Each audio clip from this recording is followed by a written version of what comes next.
name is Jason, and this is Just Watches. Okay, well, this watch just came out, but apparently I'm very late to the game on this one. Here it is, my review of the Seiko 5 GMT in orange. Now, I've always had an affinity for orange dial Seikos, and the second I saw the picture of this one, I knew I was going to have to get it in and check it out. Now, before we get to the review, if you're enjoying the contents of this channel, I invite you to subscribe, and if you're enjoying the contents of this individual video, please give it a thumbs up. Thank you so much. So for price and availability, this watch goes in and out of stock on a variety of retailers right now, including Long Island Watch. The MSRP is $475, but I think if you're patient, you'll be able to get this one for a lot less. More on that later. So the case is 42 millimeters in diameter, a very short 45.5 millimeters lug to lug. It's 14 millimeters thick and then has a 22 millimeter lug width opening.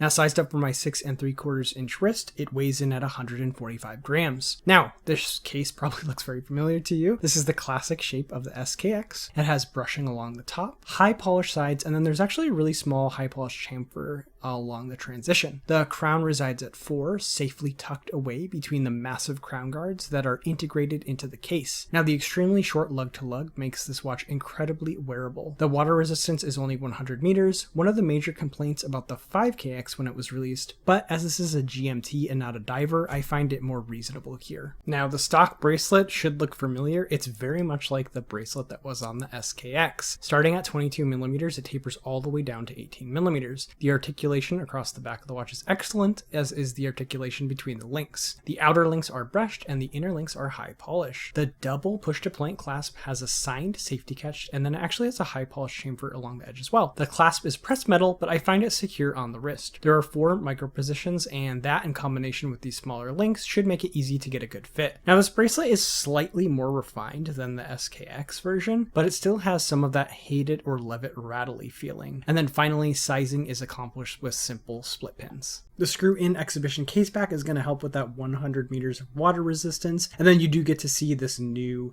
4R34 movement, although it's nothing special to look at. It looks basically exactly like the 4R35. So this watch is powered by the all-new Seiko 4R34 movement. This is very similar to the 4R35. It's an automatic, hacking, hand-winding, 21,600 vibration per hour movement with a 42-hour power reserve and a stated accuracy of -20 to +40 seconds a day. It also features a quick set date, and then of course that new GMT hand and GMT feature. Now, this is not a true GMT where you can jump the hour hand, but a collar GMT where you move the GMT hand. Now, I could really care less about the difference, but if it is important to you, that is something you're going to want to keep in mind. Now, you can get unlucky with these entry-level Seiko movements and accuracy. However, generally I find they run about ±10 seconds a day. This one is no exception, getting +9 seconds a day in the dial up position and about -5 seconds a day with the crown up. Finally, Seiko is going to sell an NH version of this movement, and that movement is going to change the game for micro brands. Expect 2023 to be the year of every micro brand releasing a GMT. The 6.5 millimeter push-pull crown is sadly unsigned. Seiko really doesn't like to sign their crowns anymore at this price point, it seems. Now, this crown is a great size and nicely knurled and very easy to operate the watch with. In the first click out, you are able to quick set the date or move that GMT hand.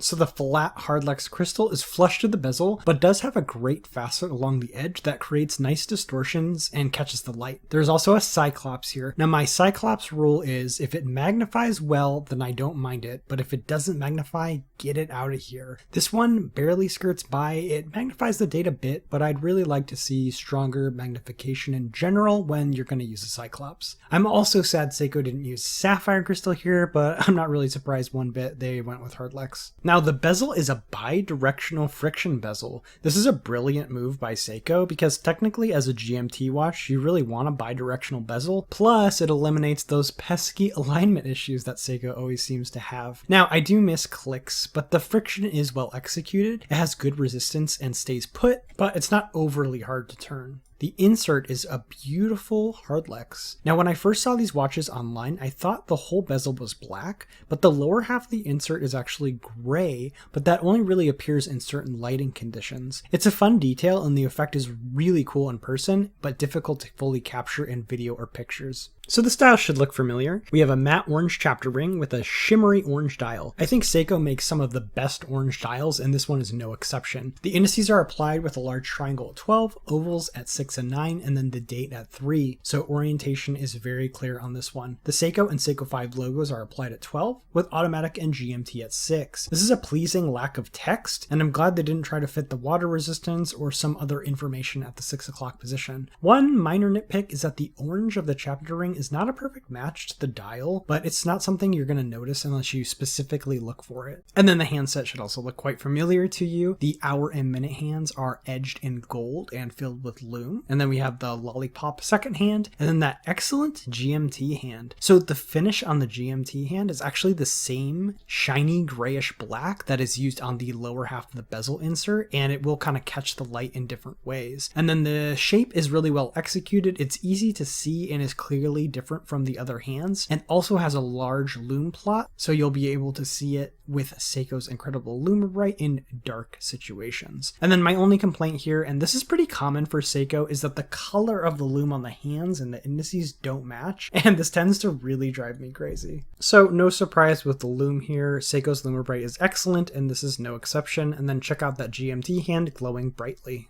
And here it is on my 6 3/4 inch wrist. This is a tried and true case shape full of Seiko magic, and I think it will wear excellent on a large variety of wrist sizes. So pros and cons, starting with the pros. Well, this is a super fun watch and one of the most affordable automatic GMTs from a major brand. I think all 3 colorways look dynamite, and I absolutely love the bracelet. Finally, I suspect the mod scene for this watch is going to be really interesting, and this will be a great mod platform. As for the cons, well, at MSRP, I'd like to see a milled clasp, a sapphire crystal, a signed screw down crown, and then maybe a ball bearing bezel. Now I have a quartz Seiko from the 70s, and it has a really cool bi-directional bezel that has very distinctive clicks. So I know Seiko can do it, but I think they just went friction fit here because it's a cost saving measure. So before we talk about comparables, I want to talk about price and what I think you should pay for one of these. Now, one of the biggest complaints about the 5KX when it came out a few years ago was the price. The MSRP of the 5KX was $295. However, now it's quite easy to find them for around $170, which is only about 60% of their MSRP. If Seiko makes these GMT 5s in mass, which I absolutely believe they will, and they follow the same trajectory, then in about a year they should sell for below $300. So if you really want one, just be patient, and I think you'll be able to get one at a great deal. Not to mention, when the hype dies on these, I think they will flood the used market. However, if you don't want this watch, there are a few other affordable GMTs you can pick up. For $220, you can nab the Q Timex GMT, which is quartz and a super fun watch. You can check out my review. I'll pop it in the upper right hand corner. And then for the same price, you can also check out the Phoebus Eagle Ray GMT, which is quartz but also comes with a sapphire crystal. And then for a bit more, around $550, you can get a Steinhardt GMT, which just has an excellent set of specs at an incredible price. That being said, there's something really fun about these Seiko 5 GMTs. I think Seiko nailed this one, and it's great to see they're still making affordable-ish watches. Maybe we'll see after the hype dies. So there you have it, the new Seiko 5 GMT. What do you think about this watch? Let me know in the comments below. As always, if you're enjoying the contents of this channel, I invite you to subscribe, and if you like the contents of this individual video, please give it a thumbs up. That's all for this time. My name is Jason, and you've been watching Just Watches.